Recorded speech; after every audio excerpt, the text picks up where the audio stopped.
صدارتی ایوارڈ یافتہ معروف فیشن ڈیزائنر محمود بھٹی نے دسمبر سے اپنی تمام فلاحی سرگرمیاں ختم کرنے کا اعلان کر دیا۔ نجی کالج میں منعقدہ تقریب سے خطاب کرتے ہوئے محمود بھٹی کا کہنا تھا کہ انسانیت کی خدمت کے بدلے مجھے مقدمات کا سامنا کرنا پڑا اور میرے وارنٹ گرفتاری بھی جاری ہوئے۔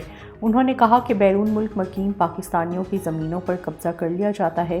یتیم خانے کی زمین پر ایک وکیل قابض ہو گیا جس کے خلاف کوئی سنوائی نہیں ہوئی، الٹا مجھ پر کیس کر دیا گیا ہے۔ معروف فیشن ڈیزائنر کا کہنا تھا کہ انسانیت کی خدمت اب چھوڑ دی ہے، مارچ تک انصاف نہ ملا تو بھوک ہڑتال کروں گا۔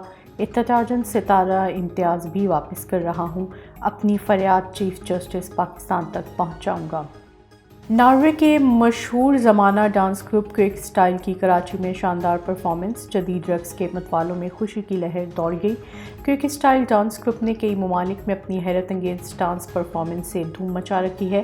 ڈانس گروپ نے کراچی میں اپنے فن کا مظاہرہ کیا تو ہر کوئی جھوم اٹھا۔ کنسرٹ کے دوران عوام میں موجود نوجوان پاکستانی ڈانسرز کو بھی صلاحیتوں کے اظہار کا بھرپور موقع دیا گیا۔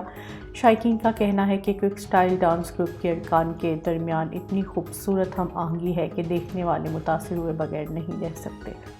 بھارتی فلم انڈسٹری پر طویل عرصے تک راج کرنے والے لیجنڈری اداکار یوسف خان المعروف دلیپ کمار کی 100ویں سالگرہ کے موقع پر انہیں خراج تحسین پیش کرنے کے لیے شاندار فلم فیسٹیول کے انعقاد کا اعلان کر دیا گیا۔ بھارتی میڈیا رپورٹس کے مطابق آئندہ ماہ 11 دسمبر کو شہنشاہ جذبات کے نام سے مشہور بالی ووڈ اداکارہ کی پیدائش کو 100 سال مکمل ہو جائیں گے۔